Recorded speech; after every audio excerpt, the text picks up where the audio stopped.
who is the ambassador of the Kingdom of Sweden to Georgia. So an excellent panel. I think we'll have a wide range of views and input.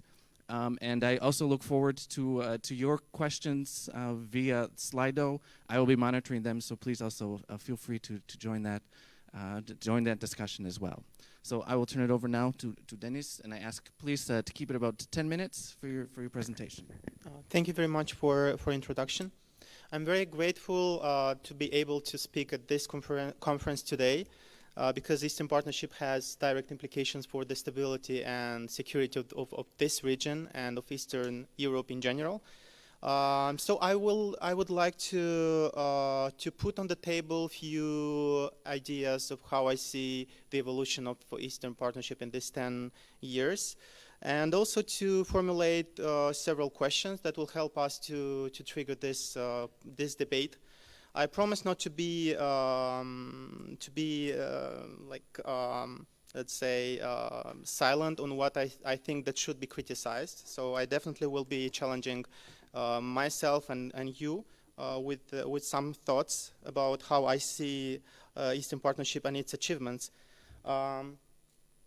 So yes, what we achieved so far, I try to think in this, looking at what was intended and unintended, like through the this concept of unintended and intended consequences.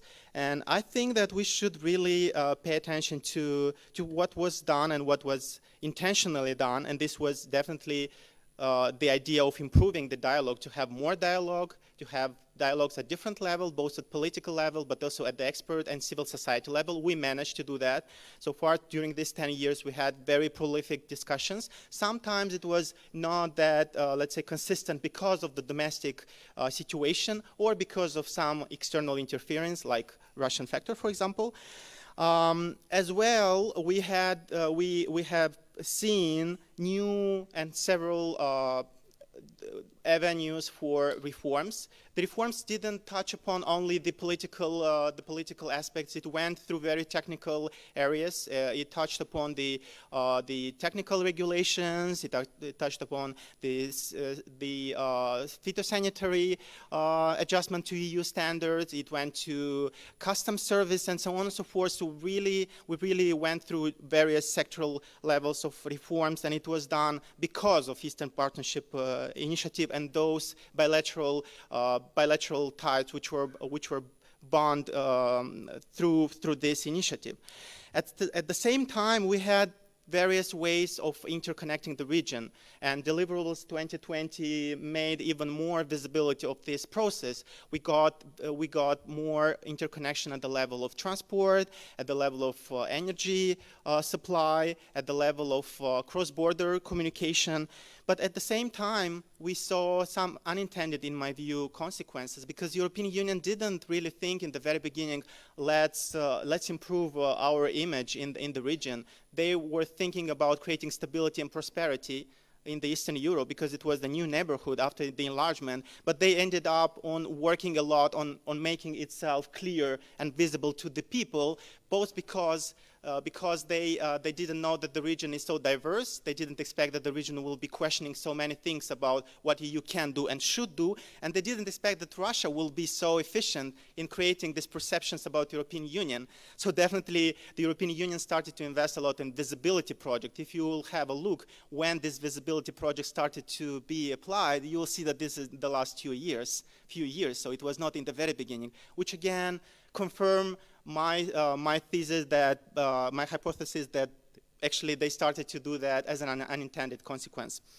And obviously the security topic also became a very important issue in the public sphere, again because through Eastern Partnership we got the chance to reveal and to see which are those areas where Russia has strong implications, where Russia has the capacity to interfere and to change the domestic dynamics, and by doing that also change very much the way Eastern Partnership countries are looking at the European Union. Which are the side effects? Interestingly, I trying to be as honest as possible with myself, and knowing that I'm very critical toward European integration, but also very grateful. I think that the European Union didn't expect that by its conditionality it will create a reforms trap. What I mean by that is that sometimes the reforms are not going on until the money are not provided, which create this disconnection from genuinity of the process of reform that is, first of all, in the interest of the country and not the interest of the European Union. So if money are not put on the table, then sometimes the political establishment, political elites are not going to do anything.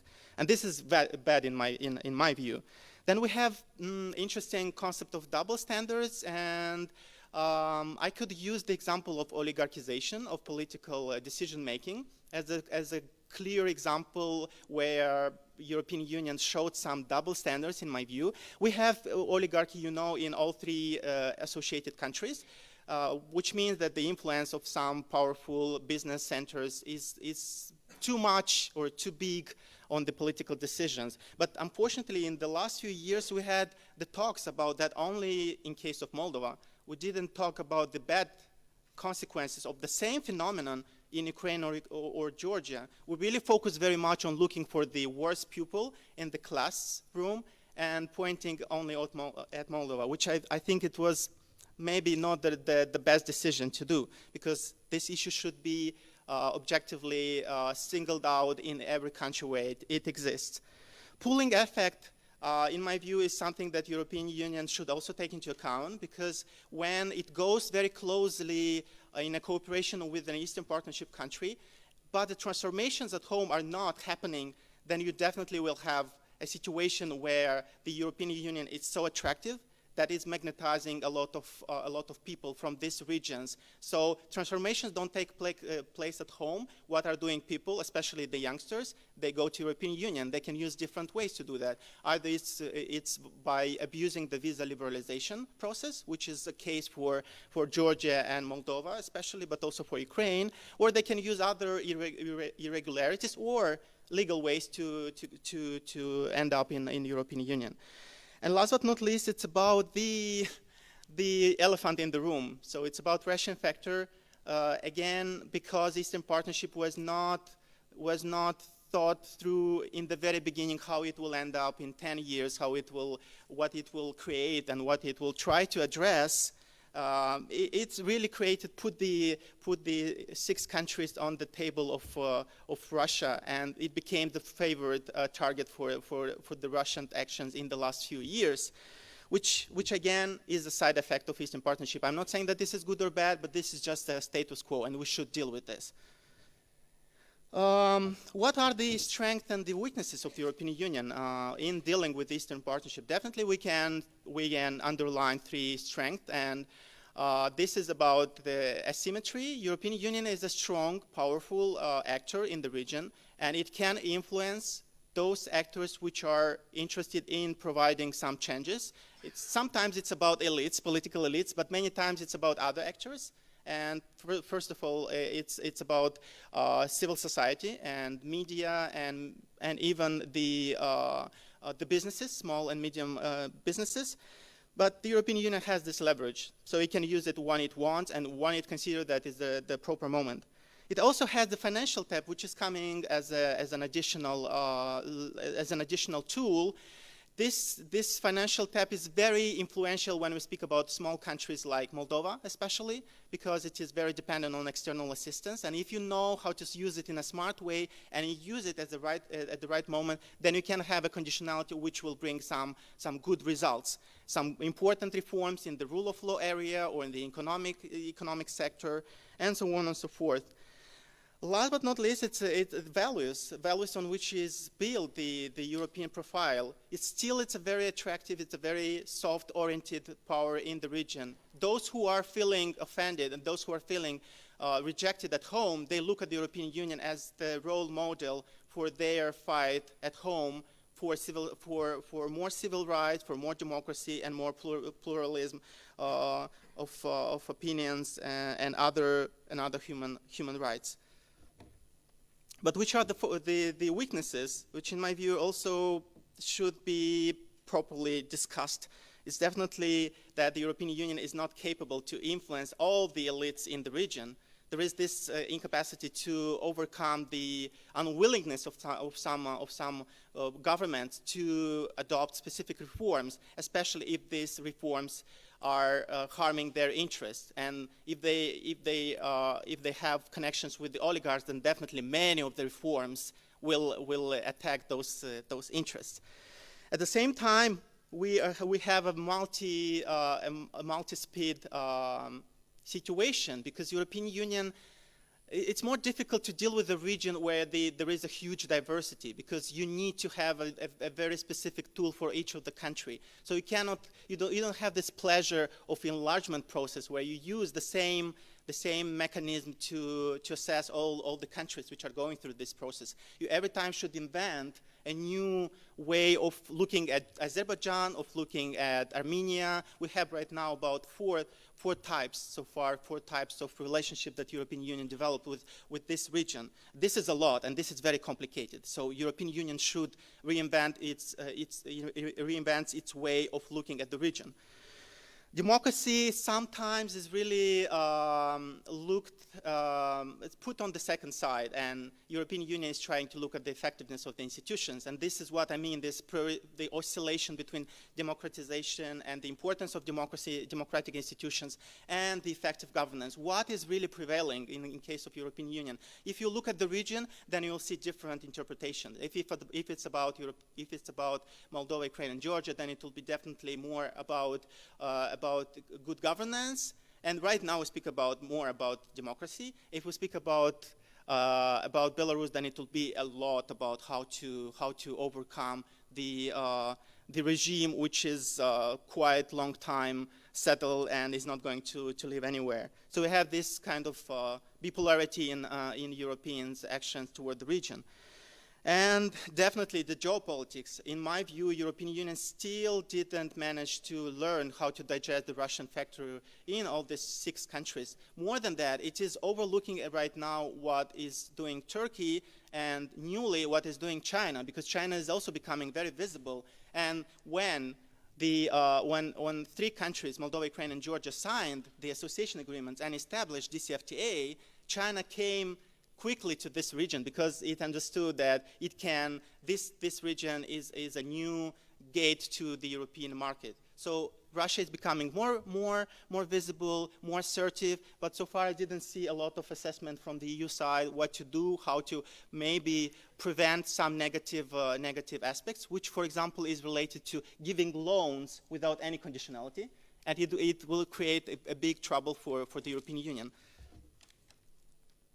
3 key questions before going to the slide about my recommendations for what we could do to improve the Eastern Partnership initiative are about what can we bring as new in the Eastern Partnership if we don't have the membership perspective at all for any of these countries. Yes, we have the recognition of the European aspirations, but this is not sufficient, and nobody will substitute this with a clear membership perspective. What we can bring different.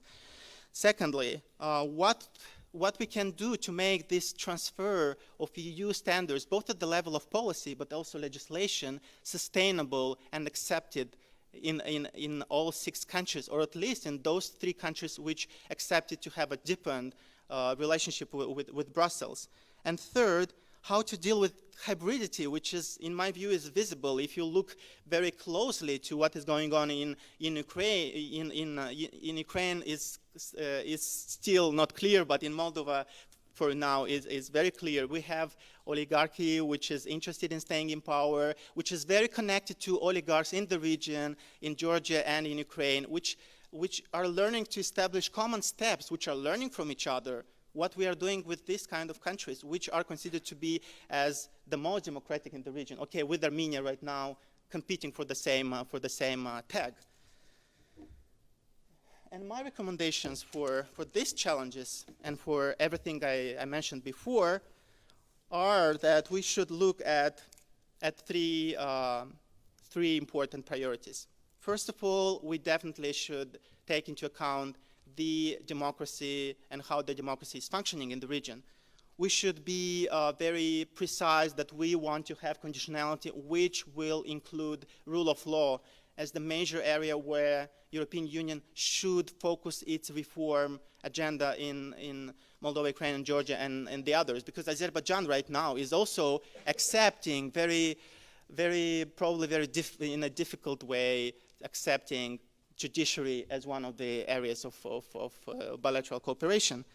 At the same time, we need to speak about moralization. We should have this aspect of punishing those who are rejecting the democratic practices, and a European Magnitsky Act, which will be oriented not only toward the Russian Federation, but also to all those in the region who are very keen in practicing undemocratic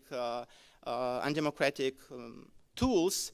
They should be punished. It could be based on individual sanctions, on freezing the assets, because we know very well that all these people who are entangled with the political decision making in 6 countries, they have their assets in the European Union member states. So we know where to look for this individual when we want to shape the individual sanction. And last but not least, it's about sensitization. We should build local ownership. We cannot substitute European Union with the local accountability, with the local transparency. We should really build the entire agenda on empowering people, on empowering communities, and on empowering the society in general. Because otherwise, European Union will not be able to do everything on its own, and it will be perceived as somebody who is coming in the region and imposing its rules. So we should, again, think on how to help the European integration and transfer of European practices, good practices, into the region with the help of the hands of the citizens from the region. Thank you. Thank you very much, Denis. I think it was a lot of good food for thought and a good opening for this discussion. And looking at not only what has been achieved, but also what areas need improvement and how to even think about the future. So let me turn it over now to the Deputy Minister of Foreign Affairs from Slovakia. Very important country, as it is also one that has a shared border with Eastern Partnership countries, and also a member of the Visegrad states, which are very much involved in Eastern Partnership as well. So I will now turn it over for your comments and remarks. Thank you very much. And good morning to everyone. I'm really very glad and happy to be here, and thank you very much for the invitation. Before I say a few words, few points that are on my mind, I would like to say that I'm extremely subjective on Georgia. I don't know why. Probably it's the movie, the Slovak-Georgian movie, Racha My Love, which I was the child when I saw it for the first time, and it started to create some very positive affinity. And if there is occasion to travel to Georgia, I always use that occasion. The second, I'm the Euro optimist. I think still that the European Union project and the European Union cooperation is still the best project Europe can have. So even if I may be somewhat critical later, it's not that I don't believe that project. The third thing is that, these conferences are very important, and of course the exchanges of the views are very important, and we were now listening to very interesting report, but sometimes I have the impression that we are speaking in bubbles. We are speaking in the Brussels bubble, we are speaking in the Eastern Partnership bubble, we are speaking in the South Caucasus bubble. So we look at each other, but we don't see each other. We talk to each other, but we don't listen to each other. And also, we have the panel here composed of several representatives of several countries. And the point of view of these countries really differs. I mean, there is a different point of view and different priorities in the Eastern Partnership in Sweden, in Germany, in Slovakia. And the thing is that, having said that, I think that the Eastern Partnership is something that is important. It should not be the program, the instrument, it should be the philosophy. And I will tell why. Because when we look in Europe and around Europe, if the European Union does not cooperate with its neighbors and does not provide and deliver with the neighboring countries, then we are affecting our own security. Then we are undermining the project of the European Union cooperation. And of course, we were asked not to speak all about the achievements, etc., so I will skip that part. But I would like to say a few comments on also what was said here. So the first comment would be, we should be very careful when we are evaluating the deliverables. Because there are two kinds of deliverables. The first kind of deliverable is the strategic deliverable in the Eastern Partnership, which is the deliverable that goes beyond the short-term vision. And this strategic deliverable requires the political visions of leaders on both sides, on the European Union and in the Eastern Partnership countries. Let me just say one example. In Slovakia, when we were introducing euro, if we did it as a tactical deliverable, we will never have euro. It required the political decision of the political elites in Slovakia that were maybe at the time not even sure about the euro introduction. So this is the strategic responsibility of the leaders on both sides. European Union has to have a vision, long-term vision that goes beyond the political cycle.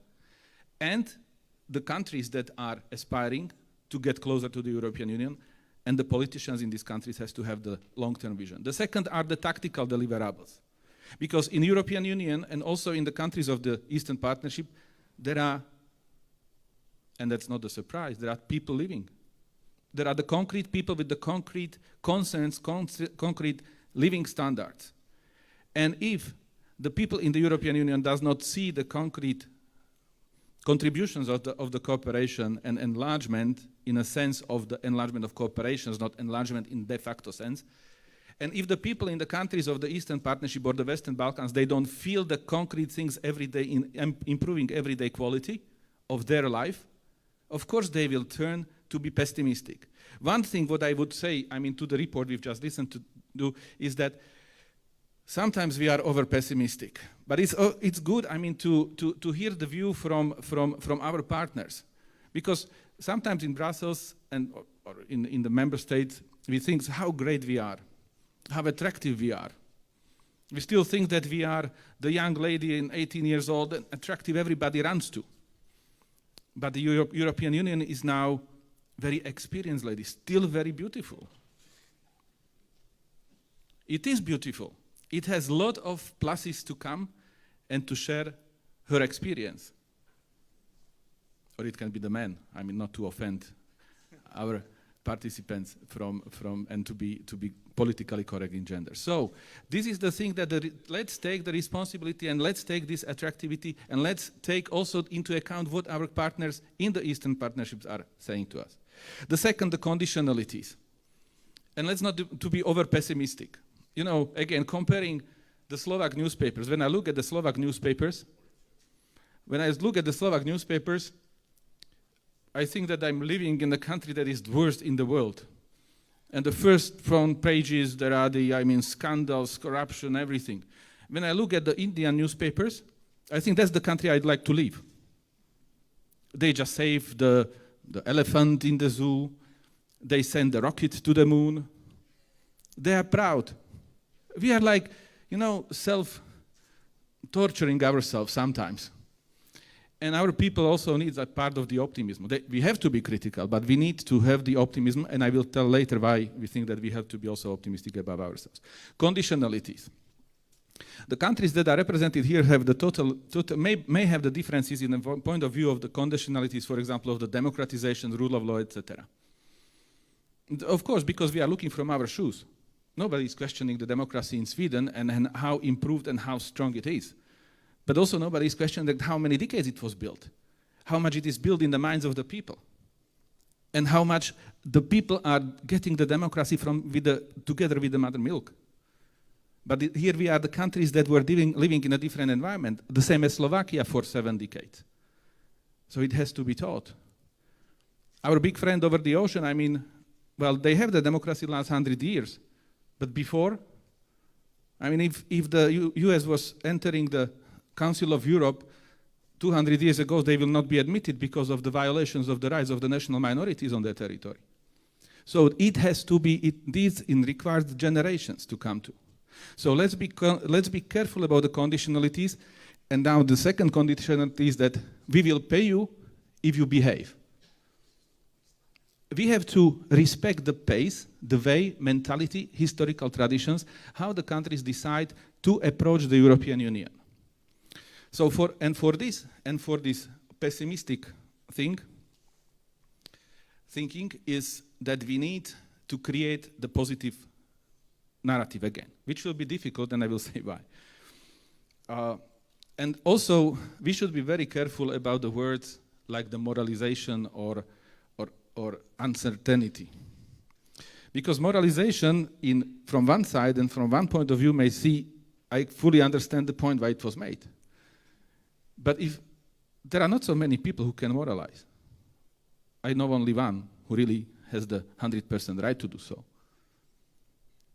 So the thing is, the moralization, of course we know that we are not perfect, but the moralization should be first starting from the country itself. The European Union has not the magic brick to say, and now everybody will be great and come to me and we will be all brothers. Unfortunately, it does not work that way. Or the uncertainty. We are living in the uncertain world. Much more chaotic world than 10 years ago. And now I go to the 10 years of the European Eastern Partnership. Is it the time for the celebration? Is it the time for the reflections? Is it the time for the critics? I would say it's the time for the reflection.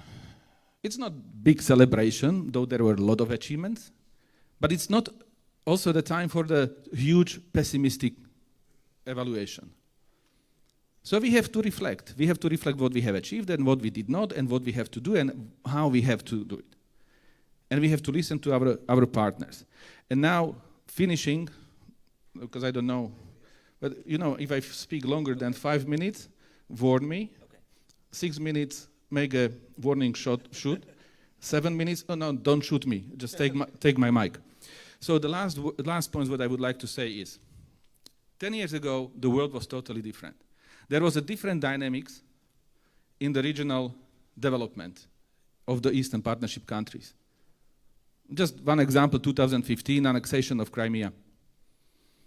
So the dynamics 10 years ago was different than it is now. The second, EU dynamics is different. 10 years ago, I mean, the European mode was maybe a little bit more optimistic than after 10 years after the migration crisis and now currently dealing with the Brexit crisis. We have to spend a lot of energy, time, human resources to solve these crises, I mean, to make European Union project working. Global dynamics are changing. It was mentioned China, Russia, and we can, well, discuss it, the United States. And then there is not only one elephant in the room. I would say that we have all heard of elephants in the room, and I'm not really seeing that we need some more rooms, I mean, to put these elephants. So what we need now is and also what we are having to, or what we are facing is the way of the meddling to the internal affairs, the hybrid wars, disinformation. This became, over the 10 years, something that is the most effective instrument and probably the cheapest instruments to meddle, to form the minds of the people everywhere. Really to enter almost for free, just to have, I don't know, 10, 15 geeks sitting somewhere, we don't know where, sending a lot of trolls and whatever, and creating the total mess in the minds of the people who are disappointed by the development and who are taking only this critical news. And we don't know how to face it. So this is also a different factor, I mean, that is shaping our today's world. So what we have to do is really to look, and of course we have to do our own homework. We have to listen that, of course, what people are expecting from us, what our partners are expecting for us. And when we are speaking about the future of the European Eastern Partnership, we have really to make the project that is attractive, that brings both, that gives the free hands to the elite, to the political elites and to democratic societies in these countries to move forward. We have to provide the concrete deliverables. We can speak later about that. And we have to find out the common strategic communication policies to face the kind of, the I don't know how to say the word, pessimization of the society is what we have. Just to create that the worst part of the world is the European Union or the Eastern Partnerships are not the reliable partners. They are. Eastern Partnership is a good program. It has to become a vision. We have to look at the Eastern Partnership as the strategic need for the European Union. Thank you. Thank you very much. Now I'd like to hand it over to our German colleague to get some German input, which I may expect might be slightly different in terms of looking at Eastern Europe and Eastern Partnership. I just want to mention, here it's the Slido, I lost connection. I'm not sure if, so I'm not seeing the questions, but I can check on, or we're not seeing the questions on the screen, so if somebody can check on that. So let me hand it over to you. Thank you very much. Also, a very good morning from my side. And as you mentioned, the German perspective. Yesterday, 38 years ago, I think it was a very important day for the Georgian and German relationship, because 38 years ago, Dynamo Tiflis was winning the cup finals against the German football club of Carl Zeiss Jena in the German capital of the state of North Rhine-Westphalia. So I think it was a very important day yesterday in the evening, also for our relationship. And now we want to discuss or make a reflection or also celebration. But I want to say, what can we do in the upcoming years for the future of the Eastern Partnership? And we also heard it in your input, and I think it is a very good input, because in the last week we had a debate in German Parliament about the last 10 years of Eastern Partnership and what we can do for the future. And we see, and we had this in the discussions in the German Parliament, we see, if we take a look back in the last 10 years, we see substantial progress, intended or unintended, and tangible results, I think, for everybody. We have an ongoing implementation of ambitious association agreements with Ukraine, Moldova, and Georgia. We have, and what I think is very important, visa liberalization with these countries. We have the signing of the SIPA agreement with Armenia and the provisional application since June 2018, of course. Only parts and exclusive European Union competence, but 4 weeks ago the German Parliament signed also this agreement with a big majority also from the opposition parties. We have also Erasmus Plus. If we see the last 10 years, we have 17,000 participants in academic exchanges, and we have more than 30,000 in youth exchanges, also very important for the future. And since we are here in Tbilisi, we are opening of Eastern Partnership European School here in September 2018. That are very important steps in my point of view. I think the strength of the Eastern Partnership is inclusivity and differentiation. Francis Rusiker said we have tailor-made solutions for all 6 partner countries. That's very good. And all these partner countries decide how close they want to have their cooperation with the European Union. For example, 2 examples. We have the SIPA agreement with Armenia, and I think it's a very good example for this approach, because it shows that it is possible to have close cooperation with the European Union while at the same time respecting obligations from Eurasian Economic Union membership. On the other hand, we have a backsliding on rule of law and democracy in Moldova. European Union has reacted to these negative developments and reduced its financial support for Moldova. These 2 examples, one good example, one example we hope that it will be better in the future, underscores the flexibility and inclusivity of the Eastern Partnership. We also have, if we take a look on Ukraine, Georgia and Moldova, we see also that these countries, of course, they have the implementation of the association agreement, the DCFTA, they are also different. But in my point of view, we should not politicize the format of the Eastern Partnership and avoid risking these inclusivity of the Eastern Partnership. And this is, I think that is one of the main important things for the future. And as has been said, in general, challenges remain with a view to implementation of political reforms. We heard, of course, your ideas, in spite, of course, of the progress that is achieved. But I think further efforts are needed when it comes to the future of the Eastern Partnership. And we discussed this also in a conference in February in Tallinn very closely, what we can do for the future of the Eastern Partnership. I think 3 things are important: fight against corruption, implementation of judicial reforms, and ensuring free and pluralistic media environment. And in my point of view, we should strengthen our cooperation on implementation with partners beyond the government. That means civil society, media, private sector, especially small and medium-sized enterprises, and also, is very important, the young generation. These are all important drivers of reforms and ongoing reforms, and we should involve them more in the future of the Eastern Partnership. And to say one word to the elephant in the room, Russia. In our German program for the cooperation between the civil society and the countries of the Eastern Partnership, we try to work together with the people inside the countries of the Eastern Partnership and the Russian civil society. We spend more than 18 million euros a year to have trilateral cooperations. We bring together young Ukrainian people, we try to bring them together with young Russian people, and that is something where we try to strengthen the civil society in Russia for this cooperation, and I think that is something that works very good in our point of view, but sometimes also it's not so easy with the Russian side. To strengthen this cooperation beyond the government is also, I think, important for strengthening resilience. We need strong institutions, we need independent media, and we need a corruption-free business environment, because these are the best protections also against hybrid threats, what we are facing. And yeah, we have the European elections that week. That is something we are facing at the moment, of course. During Germany's European presidency in the second half of 2020, Eastern Partnership and of course more generally, the European Union policy towards Eastern Europe will be high on the agenda.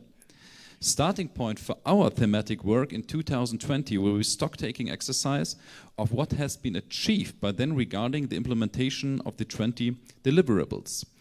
And this was very good to hear from you that we have to be more optimistic. We have to be more optimistic, and we have to make clear also, if we take a look on the next weekend with the European elections, Europe is a great idea. Europe is great, and we see a lot of young people who are now on the streets who are fighting for this idea of Europe in these European elections.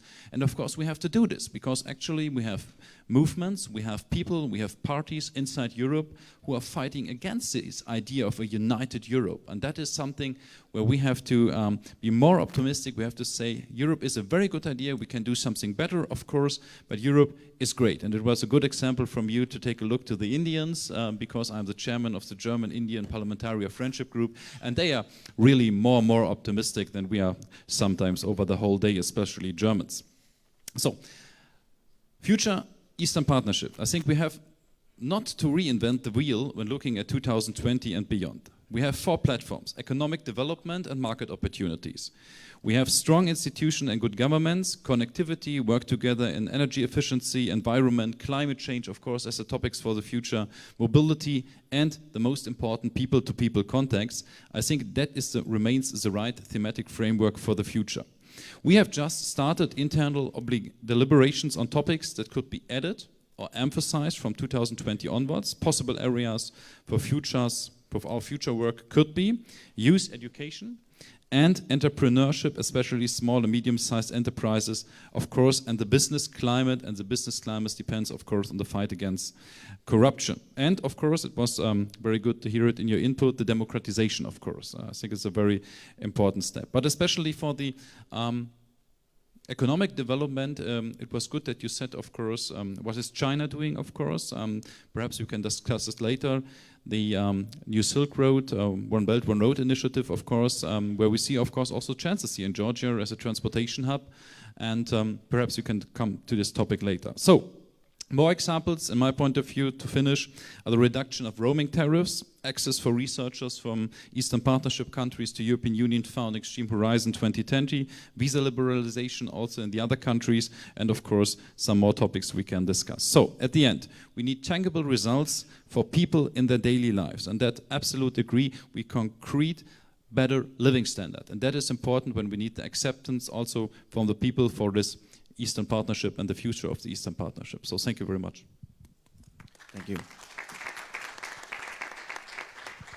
Now I'd like to turn it over, last but not least, to the ambassador from Sweden here in Tbilisi. Sweden, of course, a very important voice, also because, as is well known, the Eastern Partnership was pushed as a Polish-Swedish initiative 10 years ago in the beginning, and just one more promotion on on our issue in Eastern Europe, we not only have reflections from Carl Bildt and Radosław Sikorski, but we also have reflections from current Polish ambassador to Georgia here, who was at the Polish Foreign Ministry at that time, with some personal insights, looking at what are some of the mistakes that were made in the setup of the Eastern Partnership.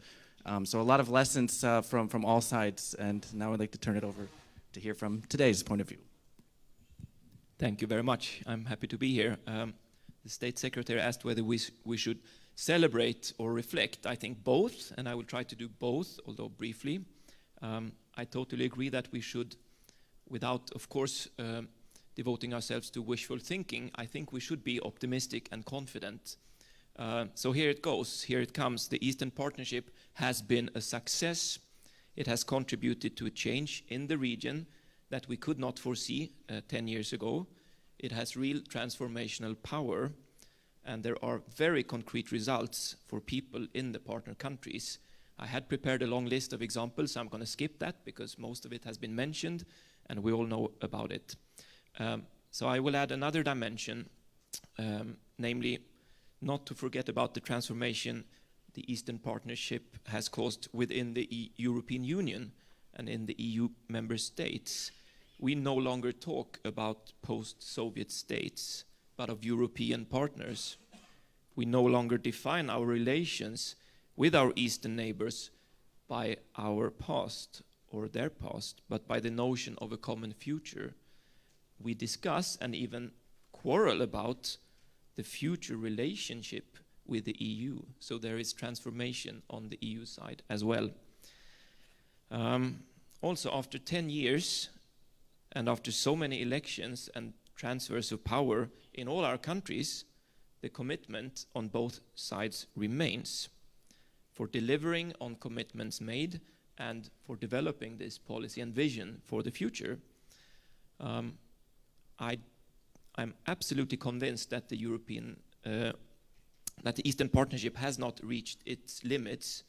The partnership can and will be improved and developed. And I would like to share just 3 thoughts or points about the future. First, I absolutely agree with what previous speakers have said. The Eastern Partnership is built on shared values, and it needs to stay that way. Our firm belief is in the universality of human rights, in democracy and the rule of law. It underpins the European Union and our partnership with neighbors. So I agree with Dennis absolutely on democracy and the fundamental importance going forward, to focus also more on democracy. And putting shared values at the center of our cooperation, it means that we will keep pushing for reforms to strengthen democracy, to fight corruption, to increase transparency, to foster equality. We will continue and should continue to provide support to civil society actors, to independent media, and also, agreed, we should express criticism when these values, these common values, are challenged. And I would like to add one thing on democracy and human rights, since on Friday this week, 17th of May, is the International Day Against Homophobia. Stating the obvious, but human rights are for everybody. And I think it's one way of measuring the state of democracy and human rights is to ask ourselves how minorities and the most vulnerable in our societies are treated. Second point, we must of course accept that development is never linear and that it is not a sprint, it's a marathon. The State Secretary and others have already referred to this. And of course partner countries differ in the reform speed, in their ambitions, in their perspectives on the European Union. So I fully agree this really implies a differentiated approach. I don't see it as a weakness, but as a necessity and as a strength. So as long as the partner countries continue to reform, the EU member states should continue to support and offer more extensive cooperation. The support should continue to be merit-based. We should measure ambition by progress, by political will, by ownership, and not by words alone. And frankly, we do expect countries that declare higher ambitions to deliver more on reforms. And those who do so will continue to get more in return. And similarly, we will respond with less for less when it's called for. I agree. While saying all of this, we should watch out for what you called money-driven reforms. That's not where we want to end up. Change must come from within. And as others have said, of course, we need to keep in mind that the development in the partner countries is affected also by external challenges and conflicts. Russia's destabilization of its neighbors, including by military means, is one such challenge. And we live in the middle of an information and communication war. We need to keep that in mind. Third and final point, and it has been mentioned, I think, by all previous panelists, people must always be at the center. Our work, our joint efforts will be in vain if reforms don't make positive changes in people's lives. And yes, we have achieved a lot already, but we are far from reaching the limits of what the Eastern Partnership can deliver in terms of tangible change. You have mentioned a number of good examples already. I would like to highlight two aspects. One is equality between women and men, and the other one has to do about young people. On gender equality, we know for a fact that societies where women and men enjoy the same rights, resources, and representations are more prosperous and more secure. And I'm encouraged to see an increasing focus on equality within the Eastern Partnership work. We will push for more. And on young people, totally agree with what has been said already. We must invest even more in education, in skills development, to make sure that young people have good job opportunities in their own countries. Erasmus Plus is a good example. And after 2020, we're looking for a new deal for the youth within the Eastern Partnership. I agree we need to watch out for brain drain. It was mentioned earlier. The Swedish experience is very positive. We have received so many young people from the Eastern Partnership countries having studied in Sweden, and they go back and contribute to the further development in their countries. So just to finish, going into the next decade, I think we should strengthen our commitments. I don't have all the answers. I don't think I should have, because indeed what we need, and perhaps today's discussion is a small part of it, we need a joint reflection in a structured way to come up with the concrete content for the coming years. So I will stop there and looking forward to the questions. Thank you. Thank you very much. We unfortunately lost a connection to the Slido on the screen, but I can still receive the questions here on the phone if you'd like to submit some questions. Otherwise, we'll also do it the old-fashioned way and take some questions from the audience. But before we get to that, there is one question I want to just briefly direct to Dennis, because it came through the Slido. And I think it's a very important question, very interesting, because this is something I think about as well a lot when we're looking at reconfiguring somehow the Eastern Partnership in the future. One of the topics that really has not been talked about yet, and I hope we can get in the discussion, is the other elephant in the room, is the membership perspective. And I always wonder, we have 20 the deliverables for 2020. 20 deliverables for 2020 is a great framework, but really there has to be some other incentive to keep things going. We have a lot of accomplishments, as has been mentioned. And one of the questions here is how can, the specific question is about Georgia, but I would maybe open it up to more the kind of the front runner states in Eastern Partnership, look at the experience in Western Balkans on EU integration, because there is a lot of experience that probably can be transferred and shared through Eastern Partnership if we look at the Western Balkan regions. So maybe Dennis, if you have any thoughts on that real briefly.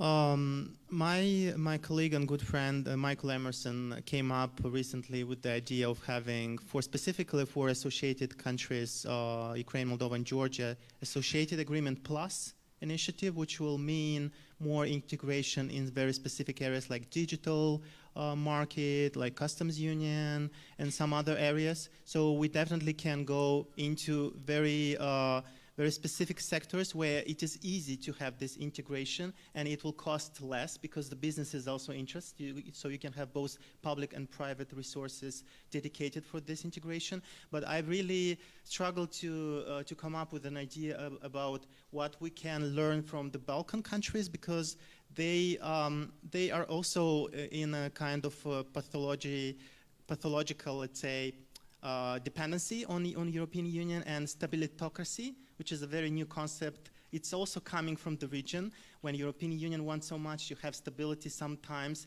It happens that it's trade-offs with some other issues like democracy. So that is why I wanted to emphasize the importance of democratization. So I think that we can learn from the Balkans, definitely to have as much as possible integration, but I'm not sure that it will go both ways, because what we want is more than European Union can give to us, unfortunately.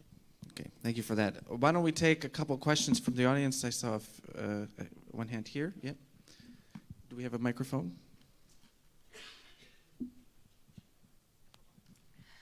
Good morning. Thank you, dear speakers. I'm Nani Prisolani, energy security expert, Georgia. So my question goes to all panelists. I'm interested in your views regarding the further development of the Eastern Partnership. You know that under the Eastern Partnership there are several platforms, and one of the platforms is energy security platform. And the main goal, beside other goals, there is to ensure the energy and decrease energy dependence on Russian. So I'm interested in your views how the recent strong support some of the EU countries to the Nord Stream 2 project and the recently launched Turkish Stream project can play a crucial role for the further implementation of the South gas projects, because this is crucial not only for the Eastern Partnership countries but as well for the EU countries, because we somehow instead of changing the Caspian Sea status, these projects under the Southern gas corridor is very important for Georgia, for Azerbaijan, for Ukraine. So I would be very glad to hear your answer. Thank you. Great, thank you. Let's take one more. Right next to you is a question. Yep. Thanks a lot, Sonja Schönbeck from Friedrich-Ebert-Stiftung in Berlin. I couldn't agree more with the 2 points mentioned here. First, democratization and moralization, but I would like to question how realistic you think that is, looking at the upcoming European elections and the probably strengthening of right-wing populism within Europe. So, I mean, it's very difficult right now to form a consensus even within the EU on what moralization and democratization would mean within the EU. So transporting these standards outside is probably becoming even more difficult. Thank you. I can take one more here in the front, and then we'll come to the panel. Thank you very much. Well, actually, I sent the question on the the second one, but whatever. Yeah, my question is more new Eastern Europe or actually new Western China, because when I'm looking at the result that we achieve in the European Union regarding the whole Black Sea, it seems that we're not going to do really better. At the same time, we spend a lot of cash. Somehow we're struggling, and when it comes to democratization or to some value, we disagree. So I would be more for an approach that is toward China, and having China that is more involved in cooperation with the European Union, because I've got the feeling that the Chinese value and at the same time what China is able to offer and the Chinese interest for the product in the whole Black Sea might be actually an opportunity more than a threat. So what is your opinion about it? What about the cooperation with China, or even letting China in charge? Because so far, not even trying, they seem to achieve good results. So it's a bit worrying, to be honest. Thank you. Thank you. Okay, so I'll hand it back to our panel for their reactions on the topics that were brought up, and maybe we'll start with the Deputy Minister. Thank you, and thank you for all your questions. So, the future of European partnership, I mean, in the context of the dynamics within the European Union and the infrastructure and energy security. I would say it was said also, I mean, by Dirk and other panelists, that we have to have we really have to very carefully think about the future of the relations with our neighboring partners, with the EU neighboring partners, which is the Western Balkans and which is the Eastern Partnership. Now we had a very good occasion. First, there was the 10th anniversary of Eastern Partnership, so Slovakia organizes the Visegrad Presidency plus Eastern Partnership discussion on ministerial level. There was a discussion in Brussels yesterday on the 10th anniversary. There was a dinner organized by President Tusk with the heads of states and presidents of the Eastern Partnership countries, with the participation, I think, of the former Minister of Foreign Sikorski and former Minister of Foreign Affairs Carl Bildt, which were the important players in creating that. And there is a CBU and there is a strategic agenda of the European Union. And I think now speak on behalf of Slovakia, here, we think that in the strategic agenda we have to have a very clear codification and mentioning of the future cooperation with the Eastern Partnership, Western Balkans, enlargement policies, because it is the strategic interest of the European Union to have safe, secure, stable neighborhood. Without that, we will not be the global player because we'll be losing a lot of momentum and a lot of time and energy to fight with the conflicts that are in the neighborhood. That's the first political thing and message that has to be there. I would say that there was one mention that it is not, I would say that there should be the three elements in the Eastern Partnership, which is, I would call it, it was mentioned here, P2P, people to people, where I see the first, contacts between the civil societies and also the education for young people, the exchanges, Erasmus+, etc. This is important for creating the bonds for the long-term relations between the people of the Eastern Partnership countries and European Union. So P2P is one, B2B is second, business to business, which is the full support for development of the small, medium enterprises and continuation of the European Union programs in supporting the small, medium enterprises in these countries. And the third one goes directly to your question, the infrastructure, energy security. It is eye to eye. And it's not only symbolic eye to eye that we look, but it's infrastructure to infrastructure. We have to create the stability and security of these countries in the sense of the energy supplies, infrastructure connections, etc. It's important for the economic and for the business development. I will not comment on the Nord Stream 2. Our position was very clear. It was stated. It has not changed. And frankly, we had a very good discussions with our German partners, and we are very glad that there is some movement in one thing, that statement that we should keep the transport through Ukraine working in the future, also by participation of the EU companies or encouraging the participation, so which will require the decoupling of the Ukrainian energy infrastructures. But without that, we will leave Ukraine hostage for at any moment that the supply will be stopped because of technical reasons. And this is not only about the economy. It is, of course, we can talk about the economic aspects of the Nord Stream, etc., but it is also about the political strategic security aspect. So that's the first. The second was European parliamentary elections.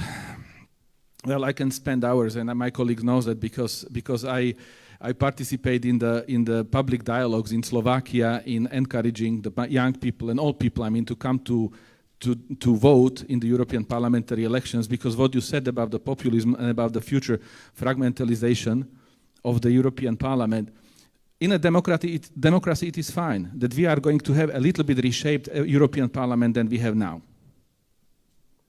It is fine. It's happened everywhere, the new coalitions, etc. What is not fine, that I don't know, I will probably ask some NGOs, to make more accurate research.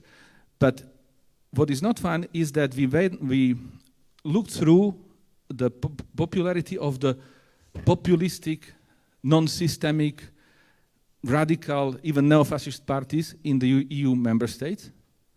And in 14 out of the 28, these parties have the support from 10 to 20%.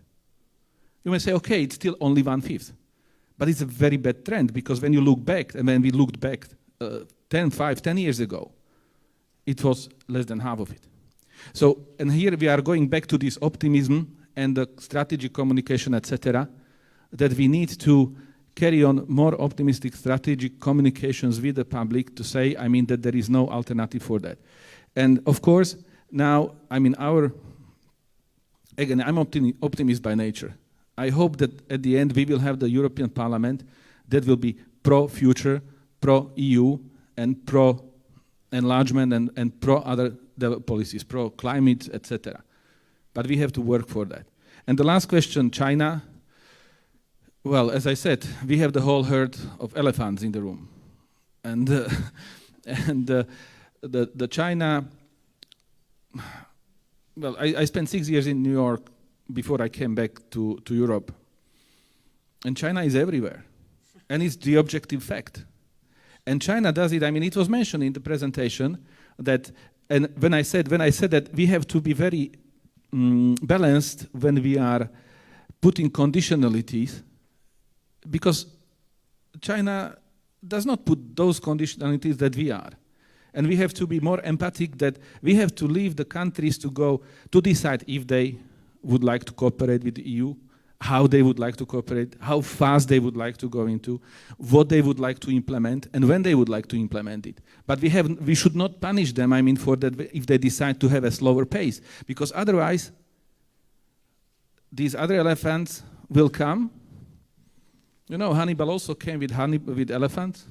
Will bring something that seems it is for free, but at the end of the day, it is very expensive. But at the first time, for the one cycle politician, I build the 200 kilometers of highways, I'm the Prime Minister of Moldova. Of course, come, look, this is the... But then, the Moldova does not perform economically. There is a problem to repay the loan. There are other problems. And you are becoming the hostage. This is not the case of the European Union. The European Union has to have the balanced requirements for the democracy. I can speak, I mean, on behalf of Slovakia. We went through that kind of period. We came from the black hole of Europe to the Mount Blanc of Europe, frankly, proudly speaking about it. But we were in the black hole because we were not fulfilling the democratic Copenhagen criteria. It is doable, but it depends also on the country's responsibility to implement it, on the political elite to find out the strategic political consensus that this is something which is taboo for the internal political fightings. And then we can compete with China. China is strong, will be strong. China is a long-time empire, 5,000 years. They will be here 5,000 years. I don't know if EU will be here 5,000 years, hopefully so. But for the competition, we have to really create the conditions and attractivity of the EU without discriminating also China. And we have to negotiate with them. Thanks. Maybe you would be interested in commenting on these questions as well. I imagine the question on energy security in particular, if you may. Of course, but let me add some words to the elephant, one of the elephant in the rooms, of course, China. I think we have to discuss more on a European level how to face China, because we have also questions about 16+1 summits, of course, but also at the end we see also these infrastructure building measures, of course, during the One Belt, One Road initiatives. I think we have, this year, we have the discussion on a European level also about the new European Central Asian strategy. And I have also the responsibility for the region in Central Asia. And there we see also that we have countries there who have built infrastructure, made that, but can't pay the loans back to China. And we see also this situation in the West Balkan. So we have to discuss this situation, how to handle this, how to talk about China's influence, of course, in an economic view, also on a political level, of course. And I think that is something we have to do more on a European level, of course. But on the other side, I see also the situation here in Georgia as a transportation hub on the Silk Road, where we see also possibilities and positive aspects, of course. So we have to talk China on the European level in a very different view all the countries, of course. The second point was the right-wing parties in Europe, of course, who are who are fighting against our ideas of democratization, moralization, of course.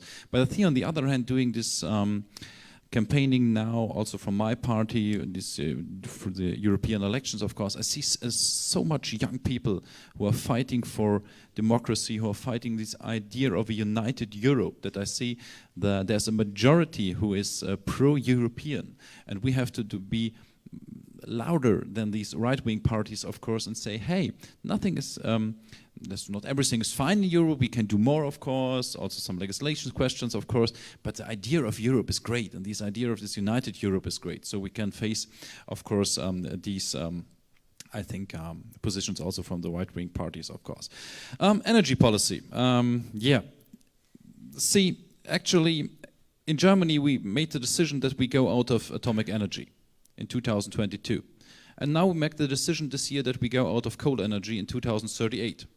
And we make the third decision that in 2050 we want to have 100% renewable energies.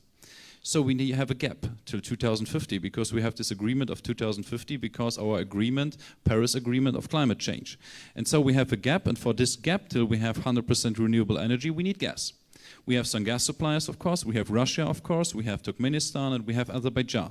Actually, in Germany, we have made the decision that we also build up our LNG infrastructure to diversify our energy supply, of course. We have other countries in Europe who have already diversified their energy supply, of course, who built up their LNG infrastructure.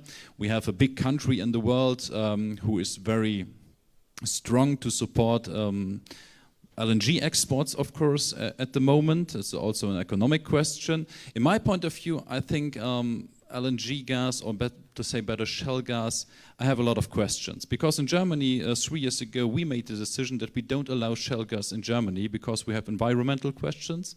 We have questions about the toxification of the water. And I'm very skeptical that this is a very good solution also for the question of climate change and environmental. So for that reason, we have the decision from European enterprises that they have to build a Nord Stream 2. Nord Stream 2, actually, we support this as a German government, of course, but it is a private initiative. And this private initiative is in conformity with German law at the moment. And so, for this reason, I absolutely agree that we have to talk very closely to our partners in the European Union, especially to our partners in Eastern Europe. But the topic to find a solution for the gas supply, that we have the ongoing gas supply or the transportation in Ukraine, that is absolutely important. And we support absolutely the ongoing discussions on the European level, where the Ukrainian side and the Russian side are sitting together with the European Union to find solution for 2020. And I think that is something we have to support. We have to talk this also with our Ukrainian partners. But at the end, again, we need gas till the year 2050. And we need gas also for our energy efficiency system, of course. And for that reason, I think we have some discussions about the topic. But again, it is in conformity with German law, and the enterprises have the right to build Nord Stream 2. Thank you. We are coming up time, but I do want to give the ambassador an opportunity also to speak. Thank you. I will try to be brief.